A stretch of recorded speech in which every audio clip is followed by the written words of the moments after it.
Parfois, j'ai l'impression que cette génération en sait plus sur la vie que n'importe quelle génération du passé, mais qu'elle ne sait pas comment la vivre. La vie est d'une importance vitale. Votre vie est aussi importante que la mienne, car les paroles de Jésus révèlent qu'il a un plan pour chacun. L'Écriture déclare, à chacun son œuvre, Marc 13, 34. Il ne dit pas à chacun, une œuvre, ni à chacun, une œuvre, mais à chacun son œuvre. Ma question est ce n'est pas une question de hasard, d'accident ou de chance si vous et moi sommes ici sur Terre. Je ne crois pas que la chance existe. Dieu a créé chacun de nous et nous a placés ici dans un but précis.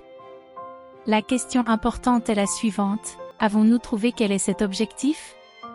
Avons-nous découvert quelle niche Dieu voudrait que nous remplissions? Il en a un pour moi et un pour toi. Je sais ce que Dieu voudrait que je fasse. Avez-vous trouvé le travail qu'il voudrait que vous accomplissiez? Il a une tâche précise pour vous, et cela concerne votre attitude envers la vie. Je voudrais donc que nous nous penchions sur l'attitude de deux hommes remarquables mentionnés dans la Bible. Il s'agit de Salomon de l'Ancien Testament et de Paul du Nouveau Testament. Au fil des années, Salomon a abusé de la vie de manière désastreuse et est devenu l'un des pessimistes les plus cyniques que le monde ait jamais connu. Mais finalement, avant la fin de sa journée, il fut rétabli. Mais pour beaucoup d'années, sa vie fut misérable, une misère reflétée dans ses propres mots. Alors je regardais tous les ouvrages que mes mains avaient faits, et le travail que j'avais travaillé pour faire, et voici, tout n'était que vanité et vexation d'esprit, et il n'y avait aucun profit sous le soleil. Ecclésiaste 2, 11. Combien différente était l'attitude de l'apôtre Paul, qui regardait le vaste au-delà vers lequel nous voyageons tous, et disait avec un triomphe que nous pouvons ressentir cette heure même en lisant ces paroles, l'heure de mon départ est à main. J'ai combattu le bon combat, j'ai achevé ma course, j'ai gardé la foi, désormais m'est réservée une couronne de justice, que le Seigneur, le juste juge, me donnera en ce jour-là, et non à moi seulement, mais aussi à tous ceux qui aiment son apparition. 2 Timothée 4, 6, 8. Quel contraste entre la vie de Salomon et celle de Paul. Quelle différence entre la vie de ces deux hommes. Comparons ces deux hommes à la lumière d'aujourd'hui, de l'heure dans laquelle nous vivons. La vie de Salomon. Pendant une assez longue saison, Salomon a été pris au piège du pessimisme. Il était cynique, sarcastique et désespéré quant à sa vision de la vie. L'immortalité ne lui est jamais venue à l'esprit. Il ne vivait que pour le moment. Laissez-moi vous poser une question, est-ce que cela décrit votre vision de la vie? Vivez-vous uniquement pour aujourd'hui? Nous sommes citoyens de ce monde depuis peut-être 60 ou 70 ans, certains d'entre nous plus, d'autres moins. Mais ce n'est pas la fin, car après cette vie sur Terre, nous deviendrons citoyens d'un autre monde pour toujours. Je vous rappelle que la doctrine de l'immortalité n'est pas une doctrine morte. Vous ne pouvez pas y fermer votre esprit ou vos oreilles et le faire disparaître, car aussi sûrement qu'il y a la vie, il y a aussi la mort. Salomon a essayé de fermer son esprit à l'immortalité, mais cela n'a pas fonctionné pour lui et cela ne fonctionnera pas pour vous. L'immortalité n'est pas une vague philosophie ou un rêve brumeux. La doctrine de l'immortalité est une grande dynamique morale qui élève la vie à un niveau élevé et la conduit à de grandes fins. Alors je vous demande, quelle est votre attitude envers la vie aujourd'hui? Vous pouvez quitter la scène de l'action avant la fin de la semaine et être ailleurs avant que minuit du samedi ne sonne. Vous et moi n'avons aucune garantie d'un autre lendemain, aucune garantie d'un autre battement de notre cœur. Nous dépendons absolument de Dieu Tout-Puissant pour chaque respiration que nous prenons dans notre corps. En réalité, nous ne disposons que de quelques années éphémères, puis nous quittons cette vie que nous savons pour aller ailleurs pour toujours. Pendant des années, Salomon a vécu une vie totalement égocentrique. Alors que nous lisons son histoire remarquable dans l'Ancien Testament, il semblerait qu'il faisait partie des hommes les plus égocentriques de son époque. Il planifiait, il construisait, il agissait en pensant à son propre plaisir, à son propre honneur et à son propre confort. Le livre de l'Ecclésiaste est peut-être l'un des livres les plus pessimistes de la Bible, car il raconte le terrible sort de Salomon. Mais à la fin, nous lisons le rétablissement final de Salomon et sa sage conclusion. Laissez-nous écouter la conclusion de toute l'affaire. Craignez Dieu et gardez ses commandements, car c'est tout le devoir de l'homme. Ecclésiaste 12, 13.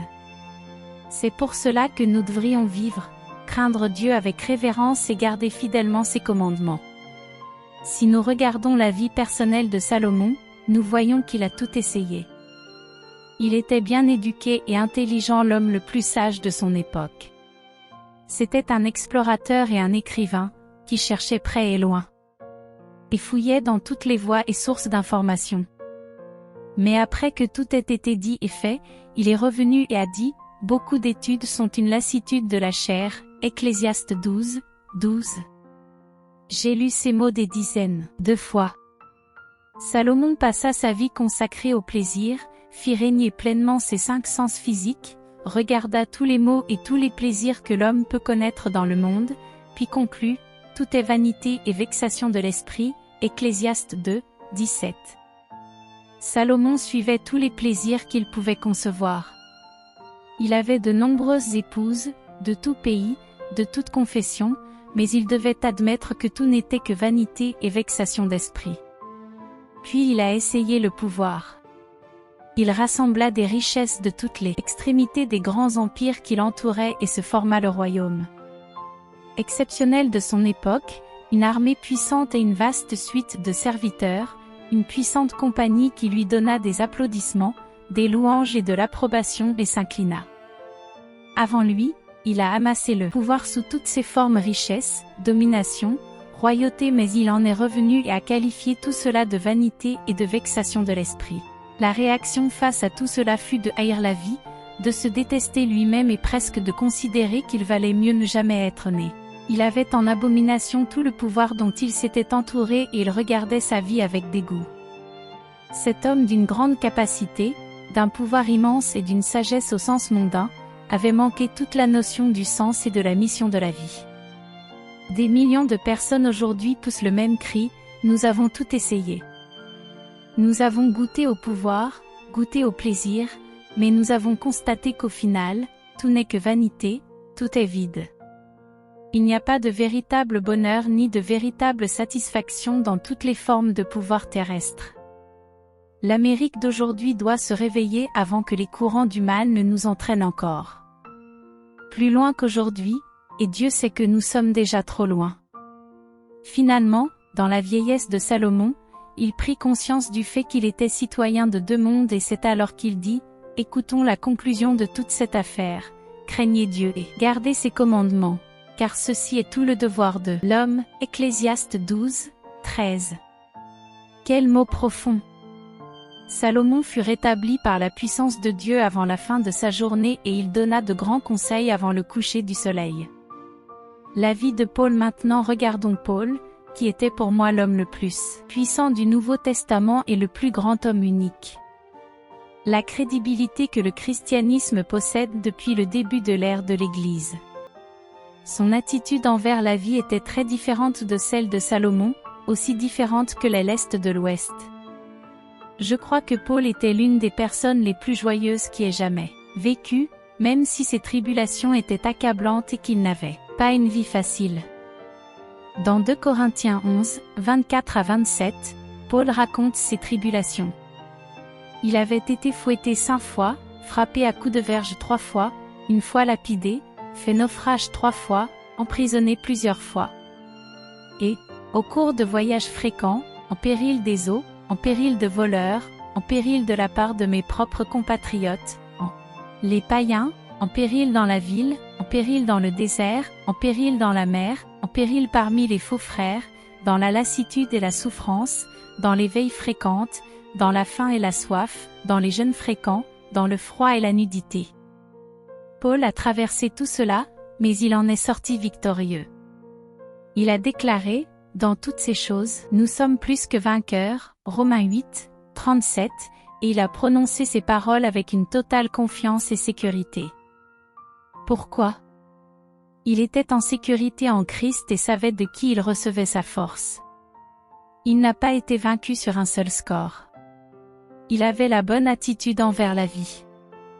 À maintes reprises, Paul a pu écrire les mots « Réjouissez-vous toujours dans le Seigneur » et je le répète, réjouissez-vous. Philippiens 4:4. Paul était irrépressible, invincible, joyeux, un homme qui vivait pleinement sa vie parce qu'il avait un véritable but dans sa vie. Salomon a dit « Je déteste la vie ». Paul a dit « Je me réjouis en Christ ». Paul a connu une vie bien remplie, soumise à la volonté parfaite de Dieu. Peut-être avez-vous, comme jamais auparavant, pris conscience de l'importance de votre attitude face à la vie. Toi et moi sommes liés pour l'éternité. Pourquoi vis-tu? Mon ami, nous ne passons par là qu'une seule fois et nous n'avons qu'une seule vie à vivre.